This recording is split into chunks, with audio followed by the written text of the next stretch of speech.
Before we begin, thank you very much to Grarl Brown, the T-Rex King Strikes Back, for joining the Patreon campaign. You've given yourself a sequel name at this point, and you're still trolling Red. I know you're trolling Red. Thank you very much. Feel free to keep trolling him. I'm just going to flat out say it. And Red, if you're watching, but thank you very much for the support. I do always appreciate it. Thank you, everyone, for helping me keep doing this and for keeping the daily content coming your way.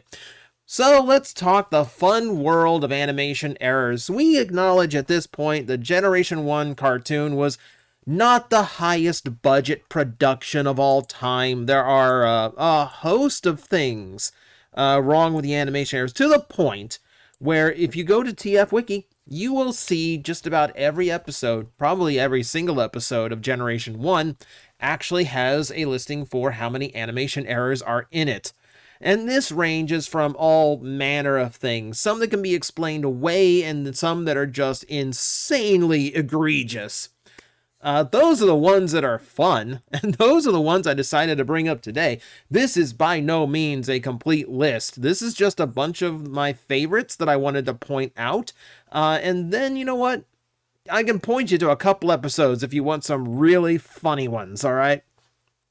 We're going to start with this one, which is something of a meme in Transformers, which is, yes, a completely faceplateless Optimus Prime with nothing underneath. No speaker, no mouth, no nothing. It's bizarre to look at, which is why I've made you look at it for the last 2 minutes. You're welcome. This is... Okay, so I kind of want to try and explain some of these animation errors and how this actually happens in the process. Things like this could be a layering issue, but there's better examples of layering issues that I'm going to explain later.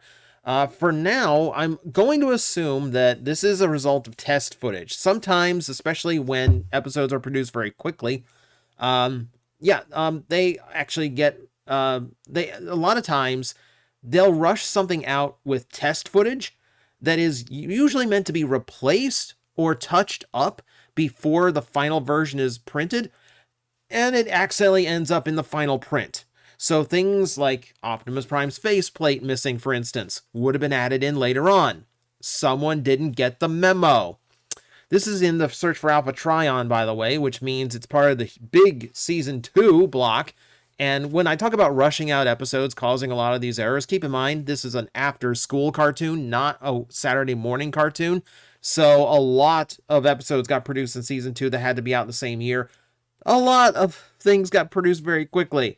Another example is Hoist Goes Hollywood, where both Powerglide and Warpath also went without their faceplates. This is, again, probably most likely a case of they were going to put it in later. They were going to put it in later, but for whatever reason, some incomplete footage managed to get into the mix. But this is kind of common. Like, even characters who have normal mouths sometimes appear without them. You know, so funny when it happens, though. Let's talk some of the more common ones that appear in Generation 1. Character duplication. This happens a lot in crowd shots when the script just calls for large numbers of Autobots or Decepticons to be fighting. It also happens in continuity gaffes. Things like Sunstreaker appearing on Earth in the 86 movie, but then later arriving with Optimus Prime in the space shuttle at the end of the fight for Autobot City. Things like that happen a lot, but on-screen duplication is hilarious. Now, in this case, it's pretty obvious. They miscolored one of the Seekers. Now, I don't know how you don't get that memo. Keep in mind, the people who put the cells together to create one final frame of animation, they don't know the continuity. They don't know the writing process. If there's two characters who look the same, there's no big deal. Like, if that's, it's up to them at that point. So odds are Starscream in front was a cell that was colored. Starscream in the back was probably Thundercracker, and a different artist colored it like the wrong Seeker. That's how that ends up that way. And then there's things, keep in mind, like if you go through a lot of G1 episodes, early ones especially, you're going to see multiple Seekers. You're going to see multiple reflectors, far more than 3 of both. But this is hardly exclusive to early G1 episodes. Right in the middle in Atlantis Arise, we have this duplication of Optimus Prime, which appears to be a case of leaving the first frame as part of the animation by accident and then forgetting to remove it. I don't know. Like, that's the only guess I have. It's that, or Optimus was supposed to be a different Autobot in front, and they just screwed up in in which animation model they used. This is another one of those where, like, who knows? Who knows? But character duplication happens a lot. Another really common one, switching faction symbols. Very, very common. So a lot of times a character will appear with what looks to be a Shatterglass Autobot symbol. And really, for as much as I can remember, I can't remember an Autobot that was depicted with a Decepticon symbol in the same way. Sometimes the animator just defaulted to an Autobot symbol for some reason. My favorite example of this, I use this one because it's a much more visual one. But my favorite example of it is in Five Faces of Darkness Part 5, where Rodimus actually asks Blitzwing to switch sides, and Blitzwing is already wearing a purple Autobot symbol. Like, you jumped the gun there, Blitzwing. I appreciate the enthusiasm, though. So this is one that happens a lot. A lot. To the point where I'm not even going to bother showing you another example. You could probably throw a stick into a pile of G1 episodes and find one that did it. All right. Let's talk about another common animation mistake, which is being off model. This one frame, this one little, like, 2 seconds worth of animation, this gave me the worst Mandela effect for a long time. I went through my entire childhood thinking that I swear Optimus Prime had a Cybertronian alt mode, in the same way that Bumblebee, Wheeljack, and Jazz had Cybertronian alt modes depicted. And in my head, I was just thinking, like, it was just a much angular version of Prime's truck mode, right? It was this. It was this. And this is from Divide and Conquer. This is not even from the first episode. But it looks it, doesn't it? It kind of looks like if you had a Cybertronian mode. Best guess here. The animation does call for Spike to open the door and jump out. This is likely leaving space for his legs to get out of the truck door. That's the best guess that I can hazard on this one. So they went weird with it for the sake of getting the animation to look correct. I think. That one I can at least find an explanation for. I cannot figure this one out for the least. This is from Ghost in the Machine. And you'd think that by the time we got to Season 3, they would learn. If anything, they got worse. But you know what? Gigantic monster truck Bumblebee, I would actually go for. Where is that in Buzzworthy, I ask? Where is that with a Spike who looks extraordinarily tiny in the windshield? I would get this. So, one of the ones I mentioned, and one of my favorite animation errors that does happen quite frequently in G1, is layering. And that happens quite frequently, but the best example is probably this, where Ratchet is drawn in perspective to be at the back of this frame, and unfortunately didn't make it there. Instead, he's the top frame when he should have been the bottom frame. Keep in mind, a lot of times these frames are assembled upside down. So, like, so sometimes, like, things get flipped around when someone's not paying attention. So something that should be in the back ends up in the front. Weird things like that. But yeah, if you can imagine Ironhide and Wheeljack's details above Ratchet's, this would look perfect. This would look exactly just like Ratchet's, just much farther away and in a weirder perspective. Layering problems happen a lot. The most egregious example is in the episode Child's Play, where at the very end, the Autobots are getting into their new spaceship to go home, and literally everything is wrong here. So, this is yeah. Yeah. This is, again, one of those cases of the layers are almost completely backwards. The Autobots are on top of the arms that they should be behind in order to get that perspective right. They are they are ahead of the space shuttle, the spaceship that they are supposed to be walking into. It's not completely upside down because the hands, well, no, because well, at the very well, now see this is where it gets confusing because one of the hands could be in the right frame, one layer, one of the hands could be in the wrong layer. It's really hard to tell, or all this was just supposed to be in the well, no, even in the front that wouldn't work. And then the cat that's supposed to be behind the rocket also appears.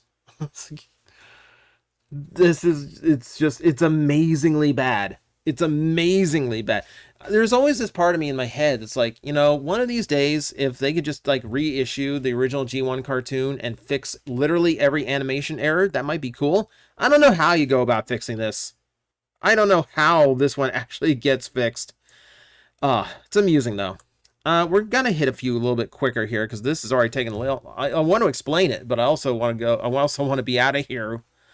But let's go in simple stuff like coloring errors. This is from SOS Dinobots, where Prime is completely blue for some reason. The Energon chains in this actually ended up being one of the accessories for the Ultimates Optimus Prime, which you'll note is not all blue. But again, an obvious repaint that FunPub never went after. If you want coloring error, you saw one every time you watched Generation 1 Season 3 because it was in the opening. But it goes by so quick, most people did not realize it until later on. Now, there's already an animation error with the weird coloring on Ultra Magnus. His chest is missing some of its details, and his face is unpainted. But also, yeah, in the center, you have a Springer painted as Cup, which, in a quick instance of him just running into the screen, you probably didn't notice. A lot of people didn't. Even less people noticed the white skirt on Rodimus Prime. That was a common problem when ACOM was doing the animation. We'll talk about them here in a minute. For now, let's keep going. Let's do another coloring mistake. Here's the Autobot run, where for some reason, this is the only episode where Chip is dressed in blue, so congratulations for being an extremely rare case of an 80s cartoon character changing the clothes they wear once in a while. Please, I beg you, have more than one outfit. But more importantly, he is sitting at a green computer. Autobot headquarters apparently has a green computer now, instead of the traditional orange ones. So, we were talking about about 80% of the frame here that's miscolored. No idea why. If we continue on, let's get to functional inconsistencies. A lot of times, an animator will be given a note that says, this is what you need to animate. Blaster, the red Autobot in this scene, his chest will open up to eject a large cassette. And the animator has no idea that he's a boombox, has no idea that it's supposed to open in a different direction because that was not included in the notes. So this usually comes from a director or more likely a storyboard artist that really wasn't paying attention or didn't note things down well. So instead of coming out like this, it's supposed to, he opens his chest like a microwave. And I don't know why they felt the need to include robot details in the back. It just looks like those shoulder motors in the center of his chest to just grind away at rewind, which is unfortunate to think about. How about one of the most infamous episodes? There is this, which is another legendary animation error from the episode Bot. The scale is not what bothers me here. Obviously, the scale of the Combaticons has always been an absolute mess, and I don't begrudge them for that because they can choose, like the robots are only limited to a certain size, So like if they want to turn into a space shuttle, but you're only like 15 feet tall, you got to be a small space shuttle. Not everyone can mass shift. So I don't really get hung up over the size of the vehicles, especially with a team like the Combaticons, who I don't really think are all that concerned with being disguised. What concerns me here is the fact that two aerial vehicles are driving down the road with their buddies. That's interesting. Now, camaraderie, that's good to see, but also This looks really, really dumb. Really dumb. It's entirely possible they are flying, and just the perspective that they went with is also just horrible. Either way. Missing animation elements. There's supposed to be a vat of acid underneath Optimus Prime here. You can see the bubbles, but you can't see the vat, which just makes it look like Optimus Prime has grown to about 300 feet tall, which admittedly is kind of cool in and of itself, but for a visual, it's a little hilarious. Just to keep with Starscream on screen, we can go to an episode from Starscream. We can go for a shot from Starscream's Ghost where Cup is driving backwards. I could harp on the scale here too. Cup seems like a Micromaster compared to Ultra Magnus. If you ever thought you were confused about what Cup's vehicle mode was supposed to be, remember that an animator who was paid to draw Cup couldn't tell which direction his vehicle was facing. So there you go. Have fun with that. I'm almost willing to bet the animator didn't have reference for what the back of the vehicle looked like and just went with the front and went good enough. And then you have another case of character duplication, which is reusing models that shouldn't be reused because no one had a checklist for this stuff back then. It's how dead characters reappear all the time. It is how characters like Shockwave appear on Earth when they never actually traveled to Earth. And this is from Rebirth Part 1, or Part 3 actually, final episode of G1, where Bumblebee and Goldbug appear side by side. Same character, by the way. Happened a lot in Season 3. And if we have to talk about that, then we have to get into the two most egregious episodes, or series of episodes, as it were. So, Carnage and C Minor. If you want to look up animation errors, go watch that episode. Have a drink ready. It's not an easy sit. And by drink, I do mean Kool-Aid. Keep it PG. Scaling issues. Constructicons that appear in very small scale. Constructicons will also appear with 7 in the team rather than the traditional 6. You also have a Constructicon who joined the Autobots, who were both supposed to be dead at the time. So my best guess here is that these are zombies the Decepticons resurrected and have gotten to fight the Autobots for them. Also, even though these are character models should not be reused, Huffer is also miscolored. His arms are not the right colors, so there's an even more egregious mix going on here. For a while, I thought he was actually like miscolored into gears. I know, but like even the lower arms defy that. It's a weird error. It is a weird error. And then you've got another layering issue where Super Tiny Blaster flies by Soundwave's head like he's Navi in a Legend of Zelda game. I could do a whole episode on all the errors in Carnage and C Minor. I really could. But I don't want to, because that would mean rewatching Carnage and C Minor. So we're not doing that today.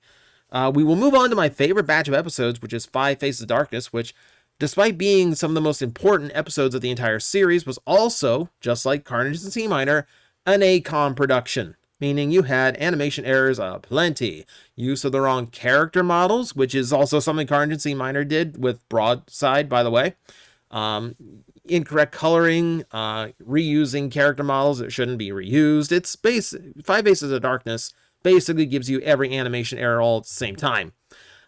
This one, for instance. So, number 1, the Predacons have not been introduced yet, but we just have one hanging out here. Also, this is the scene where the Decepticons learn that Cyclonus and Scourge are going to go find Galvatron. I found him. He's there. He's right there. He's right there. You know, this didn't seem too hard. I don't know why you had to make such a big deal out of it. You have shots like this. Now, this is another common error. This is another common error where the Combiner robot appears with his teammates. And this is when the production notes state that, you know, a team of Autobots or Decepticons or like a particular team, if a scene calls for the Combaticons to appear together, the artist in charge, they don't know that one of them is supposed to be a combination of all the others. All they have is a run sheet that says, these are Combaticons, and it happens to include Bruticus. So they don't know. They don't know. So they just drew all of them. they don't, again, this is when a director and or a storyboard artist doesn't include the right notations and doesn't tell the artist what they're actually supposed to do. Let's move on to one of the best frames. Oh my God. And they hung on this one. You got plenty of time to see this. So you've got a Wild Rider in the back that's colored like Scourge. You have a Motormaster who's colored like Cup. You have a couple of indistinct Decepticons in the back with red color schemes, kind of blastery. And then another one that's very Dinobot.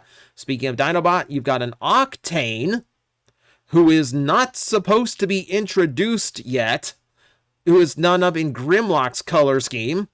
You also have someone colored as Wheelie, and you also have my favorite one of the whole batch, a Rodimus Prime colored Snarl. So not only is the color scheme wrong, but the character is an Autobot with the Decepticons. Again, where was Fun Pub? I would love to see some of this madness redone as actual toys. There's another great one from Five Faces of Darkness Part 5, where, you want to talk character duplication? How about 5 Cyclonuses for you? Because someone got the note wrong that said there's supposed to be 5 of this character and 1 of this character. You can see Scourge's arm. So they did it. There was an attempt made, but they got the animation models flipped. You thought Scourge and Cyclonus were so confusing characters in the first place. This didn't help. This is a very small. We could go on for hours, days, over all the animation errors in the original G1 cartoon. But of course, it's not exclusive to that. As long as Transformers is animated, there will still be errors, and they will always be animated, CG or otherwise. And then just to make sure everything is fair here, it's not just the American series. Let's take a look at a Headmaster episode. Cybertron is in grave danger, to see that familiar combiner error made again. Some things just never change, no matter who's doing the animation. So, take it for what it is. Animation errors are silly, and they're fun. But this is just a quick roundup of them, just to give you a little bit of crazy G1 nostalgia for the day. Thank you very much for watching. We might do this again and focus on individual episodes. Episodes like Bot, Carnage, and Five Faces. Oh boy, there's material there. But that is another time. Until then. I'm like, I think you guys got this. I will back away, and I will see you all later. You've got this handled. Alafi's like, really? You're not gonna help me? Like, it's fine now. It's like these disgusting creatures breathing down my neck, and you're all just like, I believe in you. You got this. All right, you seem to have this. 5 minutes.